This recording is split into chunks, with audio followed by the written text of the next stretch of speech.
En el coro alto del Monasterio de la Encarnación, cuyo retablo está presidido por la Virgen de la Clemencia, se conserva la sillería del tiempo de la Madre Teresa. Sobre la puerta de hierro del comulgatorio cuelga un lienzo que representa la gracia de su matrimonio espiritual. En noviembre, tras haberle sido administrada aquí la comunión de manos de Fray Juan de la Cruz, la Madre Teresa recibe esta gracia oyendo íntimamente las conocidas palabras con las que Jesús le entrega el clavo como señal de que, desde ese momento, será su esposa. A finales del siglo XVI, una parte de su celda de este convento, en el que vivió durante 27 años, se destinó a oratorio, ideándose construir una capilla. Hoy es la Capilla de la Transverberación, llamada así porque allí tuvo lugar el famoso éxtasis. Es aquí donde va cristalizando un plan para fundar en la misma Ávila un convento cerrado y sujeto a una verdadera disciplina religiosa. Empieza a crear como un club de lectura, leyendo distintos libros espirituales, pero de pronto uno que le habla de la vida de los antiguos padres, del eremo, del Carmelo primitivo. Y entonces en ella la inquietud empieza a concretarse en la voluntad de emprender un camino distinto. Y ese camino distinto es el de convertirse en una de las fundadoras de las observancias, de las muchas observancias de reforma de las órdenes religiosas que se venían difundiendo por España desde la etapa cisneriana. El encuentro de Teresa en casa de doña Guiomar con Fray Pedro de Alcántara en 1560 es crucial. Considerado un santo en vida, guiado por su propia experiencia en materia de visiones, además de paz y sosiego espiritual, le da el impulso definitivo para iniciar la reforma carmelita. El proyecto del convento de San José es la primera aportación de Teresa a la Iglesia. La oración es su ofrenda alternativa a las guerras entre católicos y protestantes. Aunque también la célebre visión del infierno, a la que hace referencia en el libro de la vida, suscita grandes deseos de perfección personal y la intención de fundar un convento de su orden. Esta, surgida en el medievo, partiendo de una colonia de ermitaños en el Monte Carmelo, se identificaba con el rigor y la pobreza e invocaba como fundador mitológico al profeta Elías. A partir del 1550, a la mitad del siglo XVI, hay una serie de sucesos que yo creo que son sincronías. Y es justo donde el sol de Teresa luce más. Pero ese sol interior, de un universo completamente distinto, ¿no? Que es el universo donde se manifiesta una luz que no necesita ni el fuego ni la cruz de la espada para imponer una fe. Todos los acontecimientos históricos que hacen que ella pueda llevar a cabo adelante la reforma del Carmelo, te diré que es obra del Espíritu Santo, creo yo, porque hay una influencia espiritual en los acontecimientos históricos que los católicos llaman el Espíritu Santo y los hindúes hablan de la fuerza de la presencia de Om en el desenvolvimiento de las actividades kármicas de la raza humana.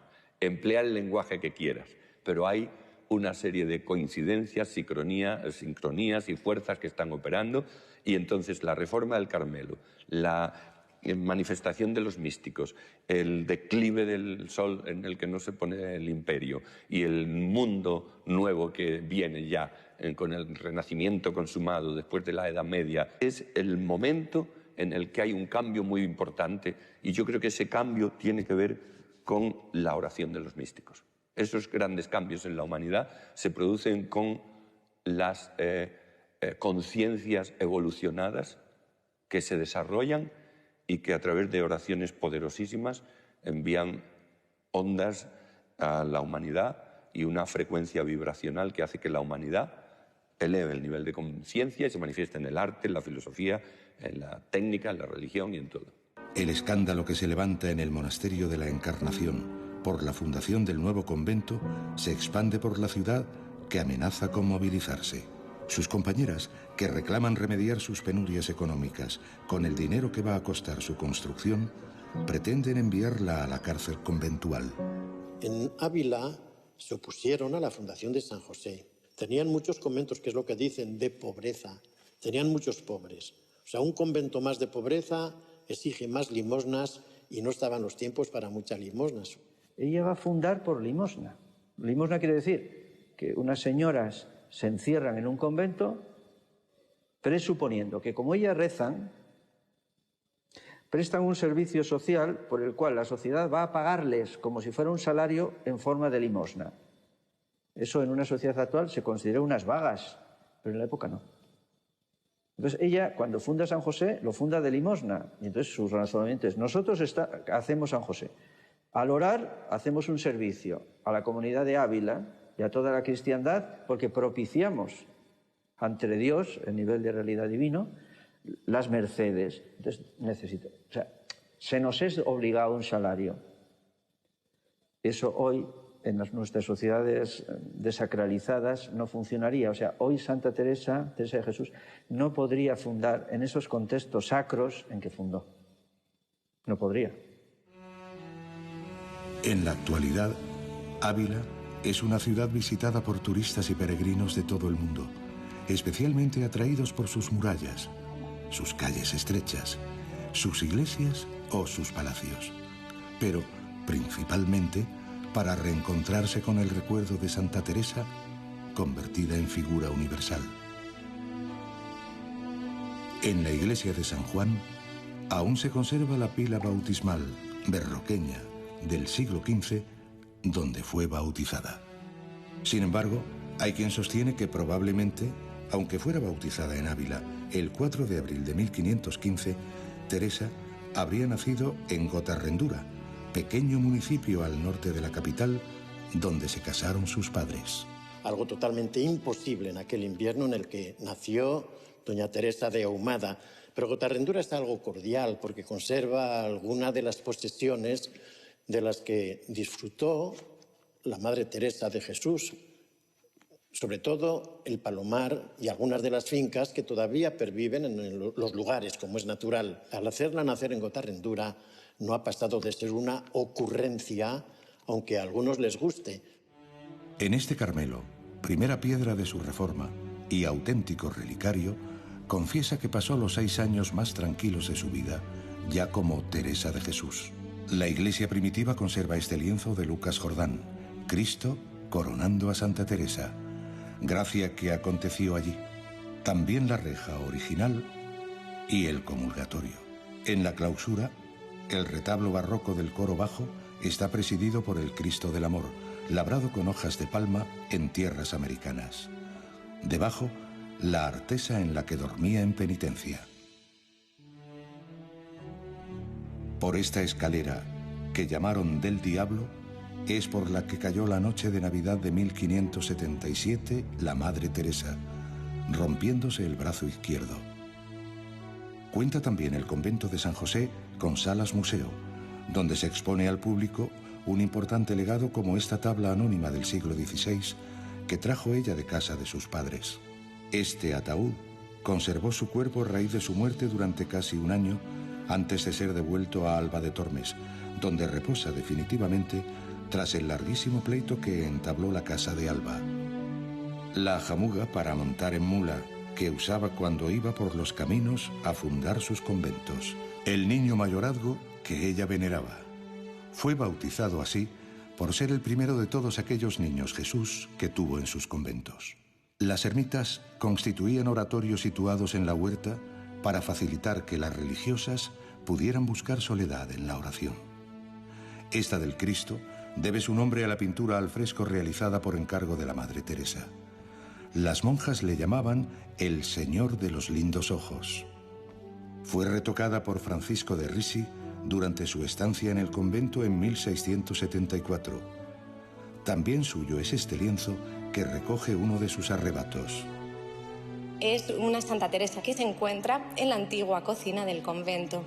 Es una obra que es casi como un bodegón de grandes dimensiones en el que se presenta a Santa Teresa con una sartén en la mano experimentando un éxtasis que había narrado una de las carmelitas que habían vivido con ella durante una época en el convento. En su celda, sobre su cama, el Cristo pintado en una cruz de madera que tenía en sus manos cuando murió. A pesar de su precaria salud, la Madre Teresa intensifica su actividad viajera y fundadora, desplegando una gran actividad y también capacidad para moverse en el entramado empresarial de la época. Que las tensiones de las vivencias espirituales fueron tan fuertes que de quedarse encerrada en San José, aquello no hubiera abocado quizá a patologías serias. O sea, es una mujer de acción, haya cauce, pero al mismo tiempo hace una cosa que hacían muy pocas mujeres de la época. Es que es una dinámica activa. Hoy podríamos decir que es una empresaria. Y funda conventos que hoy podríamos considerar como franquicias. Y además controla toda la comunicación entre los conventos, porque está continuamente mandando cartas. Hoy estaría con el Internet todo el día. Entonces, esa dinámica de mujer no es habitual. No solamente no es habitual, es muy rara. En tan solo 20 años, la Madre Teresa va a fundar 17 conventos de religiosas, 2 de ellos por delegación. Uno es Caravaca, que está creciendo y prosperando a lo largo de la segunda mitad del siglo XVI, al amparo de la devoción y la fama de la cruz. Aunque su primera intención fue inaugurarlo personalmente, la Fundación de Sevilla la obliga a cambiar de destino, y es el padre Gracián quien lo hace a finales de 1576. Junto al templete, monumento de planta circular, erigido para celebrar la bendición de las aguas con la Santa Cruz en 1762, se encuentran los archivos de la ciudad. Allí se conserva un manuscrito de la Madre Teresa que la priora traía consigo para ponerlo en práctica una vez se encontraran en la villa con este encabezamiento: lo que hay que hacer en Caravaca de la Cruz. Las monjas expresaron en el año 2001 su deseo de abandonarlo, buscando un lugar más tranquilo y acorde con el espíritu de la regla descalza. La decoración barroca de su iglesia con retablo mayor y otros colaterales, hoy desprovistos de sus imágenes, se concluyó en el siglo XVIII.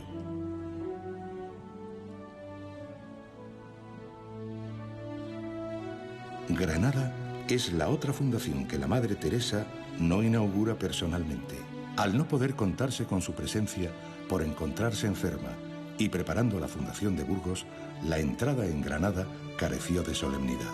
El edificio actual, a la entrada del barrio de El Realejo, fue adquirido 2 años después de su muerte, en 1584. Su primer dueño, don Gonzalo Fernández de Córdoba, el gran capitán, lo obtuvo como botín de guerra y vivió aquí sus últimos años. Por esta escalera se accede a la parte alta, en la que se conservan las estancias y celdas primitivas que ocuparon las monjas. Desde los corredores del claustro puede verse parte de la Alhambra.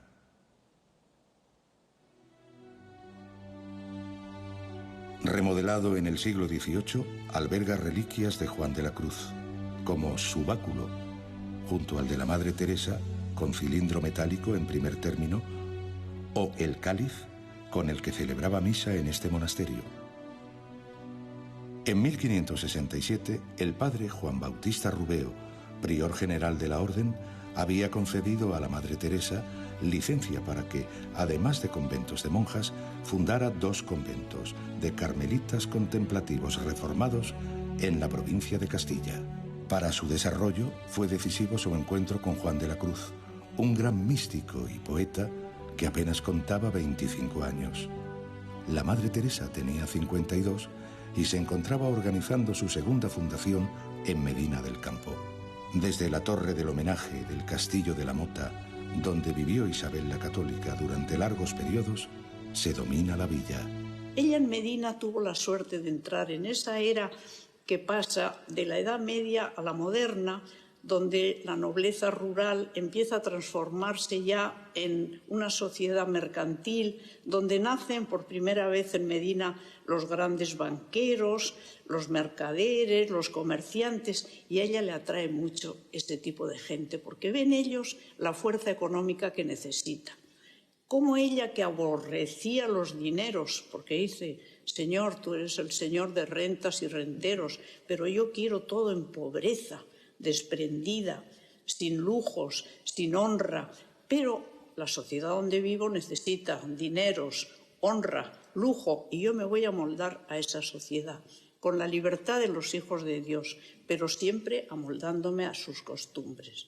Y los banqueros le quisieron y le adoraron y le acompañaron y le enseñaron. Y desde Medina del Campo hacia adelante aprendió a manejar juros, censos, maravedises, dinero, inversiones, y llegó a aprender como una experta economista. Dice en una carta a su hermano, he llegado a ser una baratona, que querría decir una calculadora, porque siempre va con la finalidad de que las monjas vivan en pobreza, que el dinero no les preocupe, que coman, que recen y que se encierren, pero que ella se ocupará de moverse entre la aristocracia para que tengan el orgullo de tener un convento fundado en sus tierras, entre la gente de clase media para que apoyen con su dinero lo que las monjas van a rezar por ellos. Y en este criterio comercial, positivo, emprendedor, innovador, se va a mover en todo aquel estamento de la sociedad del siglo XVI. El austero convento de San José en Medina se mantiene en su emplazamiento original. Desde el patio vemos el corredor primitivo que da acceso a las celdas. En la que ocupó la Madre Teresa se construyó esta capilla con motivo de su beatificación.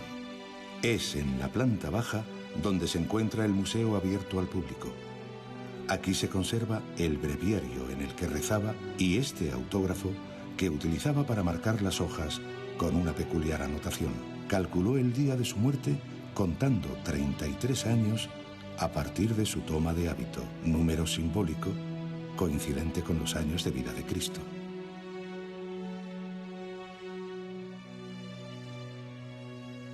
A través de esta reja, Teresa expuso a Fray Juan su plan de reforma del Carmelo en la rama masculina. Él, que quedó fascinado, se convirtió inmediatamente en gran defensor del proyecto. Se comprometieron y al año siguiente se trajo consigo a Fray Juan de Santo Matía a Valladolid. Y en Valladolid, en el primer lugar de la fundación de la Madre Teresa, junto al río Pisuerga, ya le instruyó de cómo tenía que ser esta orden nueva o esta reforma de carmelitas descalzos, para las que tenía ya un lugar de Duruelo. Además de cartas y otras obras que se guardan en su ordenada librería, el manuscrito de la segunda redacción de Camino de Perfección se conserva aquí, en este monasterio de Valladolid. Lo escribe por mandato de sus confesores, pero también, al parecer, a petición de sus monjas. Es un libro de introducción para la oración y vida contemplativa en los nuevos conventos, escrito especialmente para animarlas a orar. La Madre Teresa se enfrenta así al ambiente hostil en aquel tiempo hacia la oración mental y, en particular, hacia las mujeres. Esta hostilidad se le produce en el ambiente de los letrados, que eran los que tenían el derecho a la palabra escrita, a la palabra hablada también. ¿Sabes? El Camino de Perfección lo redactó 2 veces porque la primera redacción no se la aprobaron. Cuando llegó el censor que tenía que aprobar, el letrado, que tenía que aprobar el libro para entregarlo a las lectoras, y se encontró con esa apología de la mujer que terminaba con un pseudo piropo a la Inquisición, pues casi se escandalizó y se lo tachó seriamente a rajatabla, como si la tinta de la santa fuese tinta ocre y la del censor fuera tinta china, de modo que lo borró totalmente. Y ese texto era: no aborrecisteis, Señor de mi alma, cuando andabades por el mundo a las mujeres, antes las tuviste tanto amor y más fe que a los hombres. Pues estaba entre ellas vuestra Sacratísima Madre, en la que merecimos lo que habíamos desmerecido por nuestras culpas. Ahora sigue con un piropo, con una tendedad. No hay a la Inquisición y a los inquisidores, que como son todos varones, no hay virtud de mujer que no tengan por sospechosa. Todo ese párrafo se lo borró el censor y ha estado borrado, ilegible, durante 3 siglos, solamente que con el tiempo la tinta de la santa, que era ocre, pero contenía limaduras de metal de fabricación casera, emergió sobre la tinta china del letrado y con mucho cuidado yo he podido leerlo, descifrar el texto entero, y así ha vuelto a pasar al libro de la Santa y hoy podemos leerlo.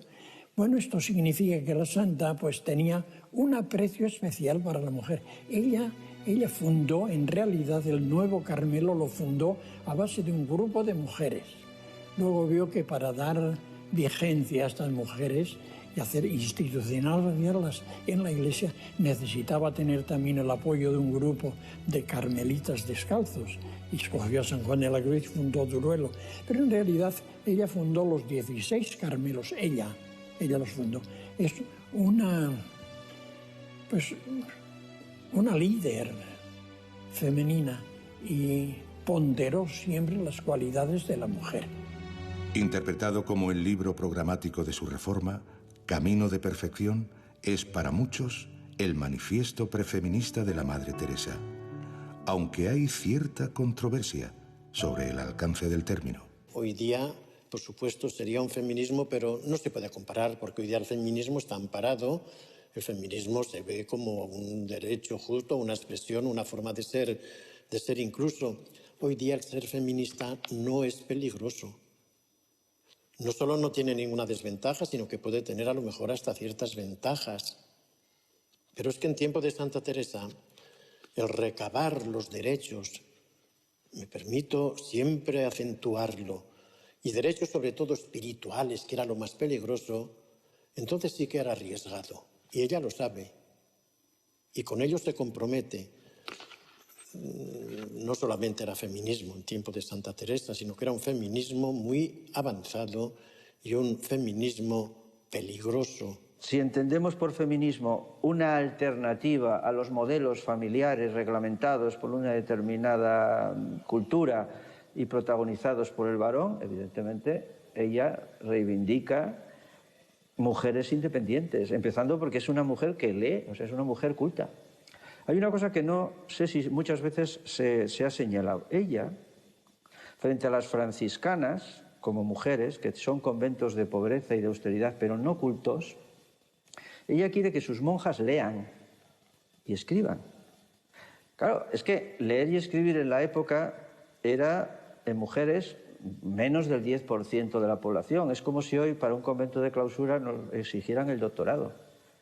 Pero claro, es que selecciona una élite y en ese sentido, en cuanto que ella no se conforma con el papel asignado en la época para la mujer, evidentemente es una feminista. Claro, en los condicionantes de la época, ¿no? Esta fundación, construida en 1568, es una de las que mejor representan el estilo austero y sencillo que la Madre Teresa quería para sus conventos. Se mantiene en su emplazamiento original y guarda un importante legado de obras de arte en su interior. Una sala contigua al claustro acoge el retablo primitivo que ocupaba su lugar correspondiente en la iglesia conventual. En él aparece en actitud orante María de Mendoza, benefactora de la comunidad carmelita y artífice del asentamiento de la fundación en este lugar. Desde su celda vemos la huerta en la que se mantienen ermitas originales tan de su gusto para el retiro y la oración. En el refectorio, un lienzo que representa a la Virgen del Carmen extendiendo su manto sobre las carmelitas, y otro en el coro bajo, atribuido a Diego Valentín Díaz, que la retrata como escritora. Este relieve anónimo de marfil que representa el entierro de Cristo, datado en el siglo XVII, adorna la puerta del sagrario en la iglesia de este monasterio. En 1568 se traslada con doña Luisa de la Cerda a una villa suya llamada Malagón, donde, en un olivar lejano de su propiedad, funda el tercer monasterio reformado bajo el patrocinio de San José. Doña Luisa le recomendó a doña Leonor de Mascarena, que se desenvolvía en la corte de Madrid, y ésta le puso en contacto con Juan de la Miseria, que con Ambrosio Mariano era ermitaño en la Sierra Cordobesa. Ambos acabarían carmelitas en Pastrana, y Fray Juan la retrataría después en Sevilla. Pastrana, conjunto histórico-artístico al sur de la provincia de Guadalajara, fue una ciudad importante entre los siglos XVI y XVII. En ella residía la princesa de Éboli, con quien la Madre Teresa hacía tiempo que había tratado de fundar allí un monasterio. En 1569 realiza su sexta fundación bajo su patrocinio. Hoy no quedan huellas de las habitaciones primitivas que ocuparon las monjas. La fundación para frailes carmelitas en ese mismo año, el convento del Carmen, en las afueras de la villa, fue ocupado por ellos hasta 1836, y en él estuvo de formador Fray Juan de la Cruz.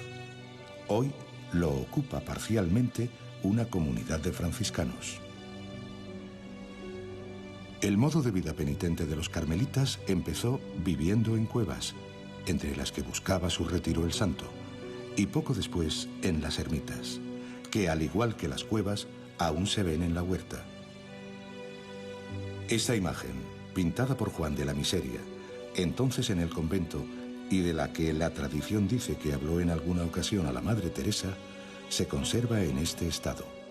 Con motivo del cuarto centenario de la muerte de San Juan de la Cruz, en 1991, se creó en el claustro bajo del convento este museo de recuerdos franciscanos y carmelitanos. Distintos cuadros describen la llegada de la Madre Teresa a Pastrana.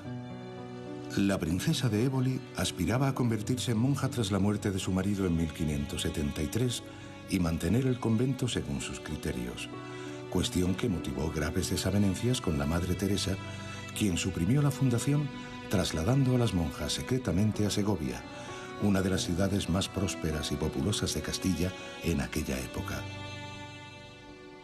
En este convento, inaugurado el 19 de marzo de 1574, nos recibe en el torno este niño Jesús, donación de la Madre Teresa, llamado el Porterito. Según la tradición, desde allí cuida del convento. Las monjas conservan en clausura la puerta primitiva con la fecha en el marco y también la del comulgatorio que se encuentra dentro de la que fue su celda.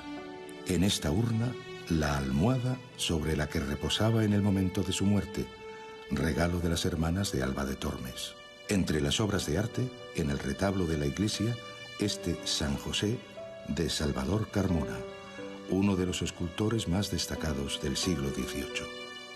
En la parte baja de la ciudad, frente al Alcázar, se encuentra el convento de Carmelitas Descalzos, fundado por Fray Juan de la Cruz, que acoge el sepulcro donde estuvo enterrado hasta su beatificación en 1675. A pocos metros, el mausoleo, realizado por Félix Granda e inaugurado en 1927, con ocasión de su doctorado eclesial, en el que reposa actualmente. En represalia por traer las monjas aquí a Segovia, la princesa denunció el libro de la vida a la Inquisición, argumentando contener doctrina peligrosa. Cayó en manos de la Inquisición en una historia un poco rocambolesca. La princesa de Éboli, despechada y demás, comenzó con sus delaciones y fue a la Inquisición para ser juzgado el libro de la vida. No Santa Teresa, no la Madre Teresa, sino el libro de la vida. Realmente no solo no fue condenado, sino que el libro de la vida que estaba en la Inquisición, del que ella no disponía del original, lo tuvo el cardenal Quiroga, fue el inquisidor general último de la vida de la Madre Teresa. Era un gran amigo y él lo tenía él degustando. O sea, que cayó en la Inquisición, pero no fue condenado por la Inquisición, ni mucho menos. En Pastrana tomaría el hábito Jerónimo Gracián, entonces estudiante en Alcalá de Henares, a quien va a conocer en Beas de Segura. Su decisión de que Juan de la Miseria la retratara en el recién fundado convento de Sevilla nos ha permitido conocer el verdadero rostro de Santa Teresa. No es una gran obra desde el punto de vista técnico, pero no es ese su valor. Su valor, que es extraordinario, es que constituye el único retrato pintado en vida de Santa Teresa y además es su verdadera imagen. Una imagen que está llamada a perdurar y que de hecho durante prácticamente 25 años sería la imagen más difundida de la carmelita bulense. Fray Juan de la Miseria realizaría solo el rostro de Santa Teresa y un esbozo de su cuerpo. En algún momento posterior, seguramente muy pocos años después, un pintor cuyo nombre desconocemos añadiría las manos, así como otros elementos, por ejemplo, los resplandores de santidad, la paloma que representa al Espíritu Santo y su inspiración sobre la vida de Santa Teresa, así como las inscripciones que la cualifican como beata y hablan de su santidad. En esta 10ª fundación de Beas, dentro del actual Parque Natural de la Sierra de Cazorla, en Jaén, permaneció durante 3 meses. También llegó como confesor a esta primera fundación en Andalucía Fray Juan de la Cruz en 1578, como testimonian las 2 esculturas conmemorativas a su entrada. Desmantelado en 1836, durante la desamortización de Mendizábal, el convento conserva desde su origen estos lienzos encalados por el lado del poniente, lindando con el huerto la fuente de San Alberto, cuya agua ferruginosa sigue conservando propiedades terapéuticas. Conserva, entre otras reliquias, la campanilla que utilizara la Madre Teresa en su día. En este cuadro, donación de un particular, se cuenta cómo, tras haber sido curada de una grave enfermedad, una hermana besa los pies de la fallecida Ana de Jesús, priora de este convento. Aventajada discípula de la Madre Teresa, impulsaría junto con Jerónimo Gracián la impresión de una serie de grabados sobre la vida de la santa por los grabadores Adrián Colaer y Cornelis Gale en 1613 en Amberes. Se estaban preocupando extraordinariamente por dar a conocer sus obras escritas, pero también por dar a conocer su imagen. Las fuentes que escogieron para ello son, como en toda la iconografía teresiana, los propios escritos de la santa. Se extiende sin interrupción desde finales del siglo XVI y la cantidad de obras que existe es simplemente incontable.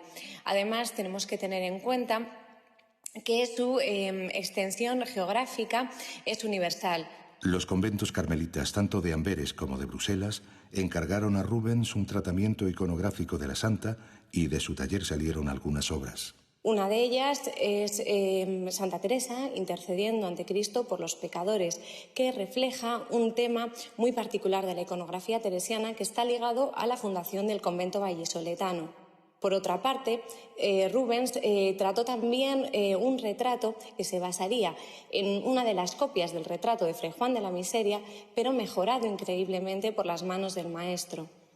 También escogió representar una de las escenas menos tratadas, que es la visión del día de Pentecostés. No permaneció ajena la iconografía teresiana a los más grandes pintores españoles del siglo XVII. José de Ribera la representa como escritora en 2 de sus obras. También Zurbarán dejó una obra similar en la Catedral de Sevilla. Alonso Cano realizó otras 2 obras que presentan sendas visiones de la Madre Teresa. Se conserva también una obra que ha sido atribuida a Velázquez, sobre la que hay dudas de su autoría por motivos estilísticos. Ricci realizó las 4 mercedes místicas recibidas por la Madre Teresa que adornan la cúpula de la iglesia de Alba de Tormes tras la ampliación que se llevó a cabo en el siglo XVII. Desde la nave central, en el centro del altar mayor, puede verse el sepulcro. Hoy es posible contemplarlo en una perspectiva mucho más cercana. En la capilla camarín, en la parte posterior del altar, integrada en el Gran Museo Teresiano, abierto al público. Allí, entre 2 rejas, una de plata que mira hacia la iglesia y otra de hierro hacia el camarín, se encuentra la urna de mármol negro jaspeado con 2 ángeles en la superficie, donada por Fernando VI y Bárbara de Braganza. Dentro de ella, en una caja de plata forrada de terciopelo, yace su cuerpo. También se veneran aquí las reliquias mayores, el brazo izquierdo y el corazón. El camarín está decorado con lienzos que ilustran sus gracias místicas y su muerte.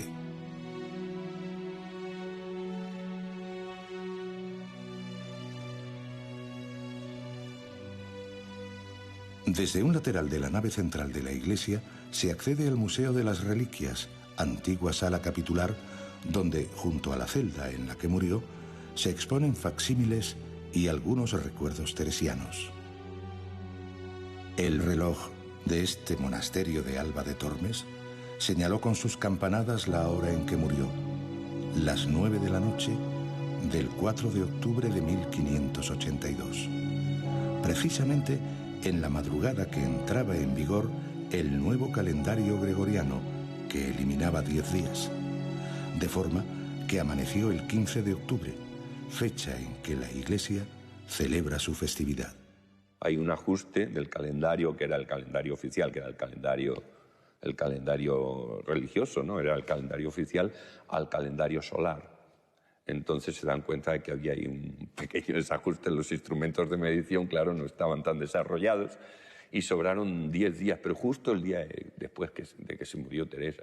La plaza en la que se encuentra la octava fundación de la Madre Teresa es el lugar más emblemático de la villa. A su entrada, por el puente medieval, nos recibe esta imagen suya delante de la fachada de la basílica inacabada, impulsada por el obispo salmantino Tomás Cámara en 1897. En el verano de 1576 se intensifican las luchas intestinas entre sus seguidores y los calzados. A buena parte de estos no les gustaba que una mujer les aleccionara con la recuperación de la regla primitiva del Carmelo. Año y medio más tarde, Juan de la Cruz es apresado en Ávila y trasladado a Toledo, donde fue torturado y encarcelado en el hoy desaparecido convento del Carmen sobre las riberas del Tajo. Evocando su histórica huida, tras 9 meses de presidio, en los restos de uno de sus muros fue colocada en 1968 esta placa en cerámica. En ella reza la primera estrofa del poema Noche Oscura, compuesto allí durante su cautiverio. Yo creo que la gran fuerza también de Santa Teresa de Jesús, y en eso me recuerda a San Francisco de Asís, es que son santos cuya libertad, que es la libertad de los verdaderos hijos de Dios, que dirían los teólogos modernos, ¿no? Cuya libertad de expresión, de acción y la obediencia a su dharma interior, a su ley interior, es tan potente, es tan poderosa, que conmueven totalmente al mundo que está alrededor. Pero además, en el caso de San Juan de la Cruz también, San Francisco de Asís y Santa Teresa, esto se produce de una manera tan curiosa, que es que chocan con el convencionalismo religioso de la institución religiosa a la que pertenecen. Hay un choque. En el caso de Santa Teresa hay un choque importante, no tan manifiesto como en el de San Juan, que estuvo en la cárcel por los superiores de la orden carmelita, pero ya sabéis que el libro estuvo retirado, que la Inquisición estudió mucho los escritos, que estuvo como en un arresto domiciliario, como el general Muñoz Grandes, un tiempo. Santa Teresa estuvo en los últimos años y tal. Y San Francisco de Asís tuvo también sus problemas. Chocan completamente con... Claro, tienen que chocar completamente esa enorme fuerza que es el misterio sopla donde quiere. Acusaron a Teresa de alumbrada y farsante, pero no consiguieron que los inquisidores le prohibieran fundar más conventos. Fueron sus superiores carmelitas quienes lo hicieron. Eligió Toledo cuando la obligaron a retirarse a un monasterio de su elección y guardar allí silencio en 1576. Temiendo por la vida de Fray Juan de la Cruz, escribió al rey buscando su intervención. Y dice que lo prefería verlo, a San Juan de la Cruz, entre moros, que quizá tuvieran más piedad. Y dice además, acusa al que ha venido a apresarlos, y dice que ha venido uno, un tal Maldonado, prior de Toledo, dice, sin mostrar las patentes por dónde puede hacerlo. Dice, debe ser porque tiene más partes para hacer mártires que otros. Qué ironía, ¿no? Teresa sabía lo que se podía esperar de un rey que tenía atribuciones cuasi pontificales, a tenor de su patronato regio. Por tanto, que en cuestiones eclesiásticas, pues cortaba el bacalao más que el Papa. Entonces, ella sabe que Roma, Nunciatura, pues, el Papa, apoyaban a la causa contraria a los calzados. Entonces, ella se dirige al rey. Y de hecho, la primera carta que conservamos es pidiéndole, el año 75, que favorezca al padre Gracián y que se haga provincia independiente para evitar conflictos y animadversiones entre unos y otros. Del año 75. Ya ella es una previsora perspicaz de cuál es la solución del problema. Al final, Felipe II va a intervenir, pero después de 3 años fatídicos, trágicos, El año 61 Felipe II va a conseguir el breve de separación que Teresa le había pedido ya el año 75. Aunque no se ha conservado su correspondencia con Fray Juan de la Cruz, de las miles de cartas que escribió, unas 500 han llegado hasta nosotros. Abarcan un periodo de 36 años y son su retrato más fiel como ser humano. Teresa de Jesús se define o se configura en lo literario ante todo como escritora de cartas. Ella escribe cartas como libros y libros como cartas. Por ejemplo, el libro de la vida pues es un diálogo con el destinatario, con García de Toledo, al que le dice: rompa vuestra merced esto que he dicho, que he estado muy atrevida, y tómelo por carta para sí, dice. O sea, el libro de la vida como una carta. El camino de perfección lo escribe como una carta para sus monjas. El castillo interior dice: iré hablando con ellas en lo que escribiré. Es un diálogo, una carta. Y las cartas son como libros, no saben ni terminar. Dice que no sé terminar cuando hablo con vuestra reverencia, con vuestra paternidad. Es realmente, Teresa, ante todo, yo pienso que una mujer, una escritora de tema de género epistolar. Son reliquias tocadas por su mano, impresas casi surcadas por su pluma meticulosamente. Conservan algo de la palpitación de la mano y del corazón de esta mujer. No fue fácil poner en pie esta quinta fundación, a cuyo emplazamiento actual de la calle Real, junto a la Puerta del Cambrón, se trasladaron las carmelitas en 1608. Entre otras reliquias, en la celda que ocupó y a ambos lados de su imagen, 2 cuadros que ella compró para esta fundación. Se dice que cuando se despedía de sus monjas, lloró ante esta imagen del Niño Jesús, llamado desde entonces Lloroncito. En Toledo, que comparte con Ávila el honor de haber sido el lugar donde escribió lo más importante de su obra, Teresa redacta su obra cumbre, Las Moradas. La termina en Ávila y hoy se conserva en Sevilla. Está escrita 5 años antes de morir. La escribe, como ella dice, con hartas preocupaciones, enfermedades, ocupaciones de muchas maneras, y sin embargo lo escribe en tiempo hábil, más o menos serían 2 meses escasos, 2 meses, por tanto un tiempo récord de escritura. Es la obra cumbre de Teresa.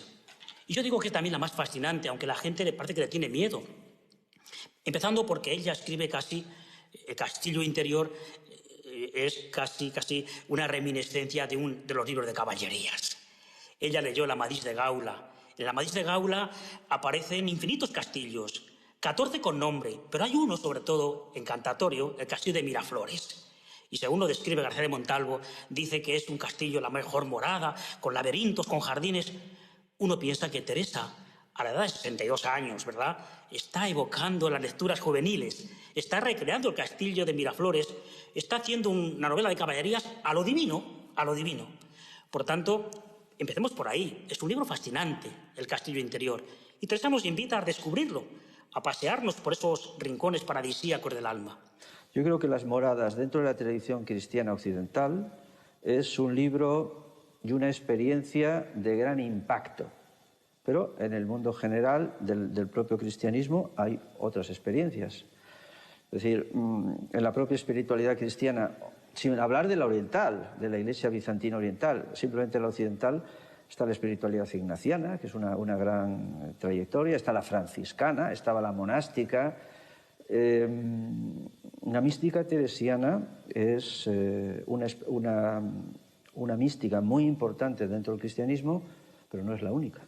Los jesuitas, por ejemplo, tras una primera etapa de cierto coqueteo con el movimiento teresiano, se apartan. No, nuestra misión apostólica no puede pasar por ese tipo de oración mística, y cogen otra. O sea, pero como historiador diría que es una mística muy importante dentro del cristianismo occidental. La Madre Teresa no solo triunfó en la literatura, sino que también lo hizo en el campo de la docencia y la enseñanza en el magisterio de la Iglesia, su gran preocupación. Posiblemente le hubiera gustado tener algún cargo público en ella, pero no hubiera podido hacerlo porque se aducía el texto bíblico de San Pablo para vetar esa posibilidad. porque las mujeres tenían que taquean, decía, o sea, que se callen, tienen que callar, decía San Pablo, y contra esto se enfrentó. Pues bien, a pesar de todas las trabas impuestas por los letrados, triunfó sobre ellos cuando fue declarada en 1970 doctora por la Iglesia. Miles de peregrinos españoles, acompañados de autoridades eclesiásticas, políticas y académicas, acudieron a ese singular evento celebrado en Roma. Cumplida su reclusión obligada en 1577, la primitiva ermita de Santa Ana, en Villanueva de la Jara, fue el lugar elegido por la Madre Teresa para poner en pie su 13ª fundación en 1580, cuando contaba ya 65 años.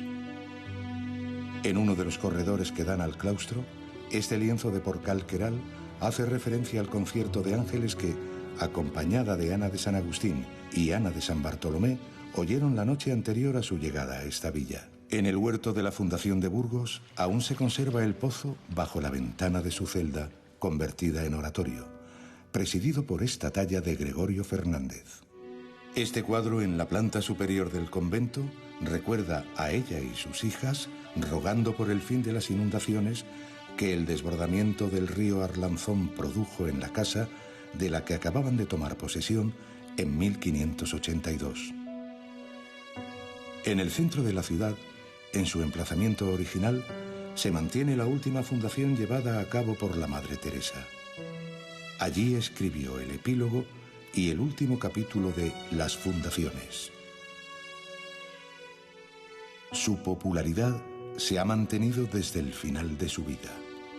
En el siglo XX recibe, en 1922, el nombramiento de doctora honoris causa por la Universidad de Salamanca. Ese mismo año, y dentro del tercer centenario de la canonización, se forja el estereotipo de Santa de la Raza, que se difunde con toda su carga ideológica en España e Hispanoamérica. Durante la dictadura del general Franco, fue la santa más celebrada y querida, al mismo tiempo que utilizada desde las estructuras del poder. Desde la Guerra Civil hasta los años 60, aparece en el ámbito de la propaganda de la Cruzada y el nacionalcatolicismo como modelo de ejemplaridad para las mujeres. Las Cortes de Castilla en 1617 la declaran nada menos que patrona de España, al nivel de Santiago. Era una figura popular, porque es que además su propia mística, mucho más encarnativa, mucho más dramática, o sea, Teresa, en su sentido etimológico, tiene una mística dramática, o sea, no es la mística platonizante de San Juan de la Cruz, es más popular. Y está además aureolada, digamos, de un sentir práctico popular. Entonces, durante todo el siglo XVII, por ejemplo, el nombre de Teresa pasó hasta las casas reales. Las hijas de los reyes empezaron a llamarse Teresa. Sedujo a buena parte de ciertos niveles europeos del siglo XVII. Los reyes borbónicos, incluso los grandes sepulcros de Alba de Tormes, fueron reconstruidos por los reyes borbónicos. Lo que pasa es que en la Restauración católica, en la segunda mitad del XIX, claro, se selecciona de lo que había podido significar la mística del siglo XVI y XVII determinados aspectos, se domestican y se hace, de alguna manera, una Teresa mucho más popular o mucho más sentimental. Y, evidentemente, en el franquismo lo que se va a interpretar es una mística dentro de una iglesia interpretada de una manera muy ortodoxa y quizá desvinculándola de otros niveles que en la época eran problemáticos. Entonces, el franquismo, o esa cultura tradicionalista, que es una de las Españas, que decía Machado, y que venía de lejos, dio una visión de cultura popular. En 1965, Pablo VI la declara patrona de los escritores católicos españoles. Décadas más tarde, en una España en fase de transformación, la imagen de Santa Teresa logró sobrevivir a cualquier intento de utilización y manipulación en clave política, aunque ya al final de los años 60, grupos de teólogos como Setién o González Ruiz y revistas como Iglesia Viva, Cuadernos para el Diálogo o Vida Nueva comenzaron un proceso de revisión crítica del nacionalcatolicismo dentro del influjo del Concilio Vaticano II, que había supuesto un proceso de modernización en la Iglesia. Su figura y su pensamiento han trascendido hasta nuestros días, especialmente su esfuerzo por tratar de llevar a aquellos que no les resulta satisfactorio el mundo tal como es, otra realidad que han de buscar en su interior y que hoy, inclusive, trasciende a las religiones. Hoy en día la mística es una necesidad cada vez mayor porque las instituciones religiosas no satisfacen a veces del todo la demanda espiritual del ser humano, ¿no? Y la mística, tanto de la religión católica, como es el caso que nos ocupa, en este caso concreto de Santa Teresa de Jesús o San Juan de la Cruz o otros místicos de la tradición católica, como la mística islámica, sufí, o como la mística védica de la India antigua, los grandes yogis, los grandes avatares, encarnaciones para ellos, ¿no?, de la divinidad.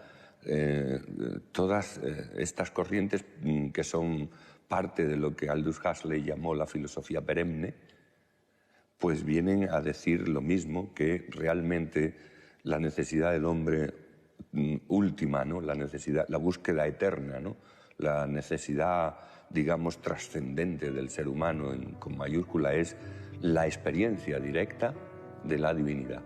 En definitiva, en los libros de Teresa de Jesús, quien está es aquella mujer extraordinaria, comunicando lo que ha vivido de la manera más espontánea, de la manera más libre, aunque a veces la tortura sea tal que llega a decir: deshaciéndome estoy, hermanas, por daros a entender esta experiencia de amor y no sé cómo.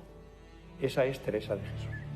Quien decida hoy, con sus textos en la mano, tratar de recobrar su huella, puede visitar los monasterios que fundó a través de las diferentes rutas que unen las ciudades hermanadas por Santa Teresa de Jesús. Quizás, en cualquier recodo de aquellas calzadas polvorientas, uno pueda imaginársela, sentada en su carromato, de camino hacia nuevas fundaciones.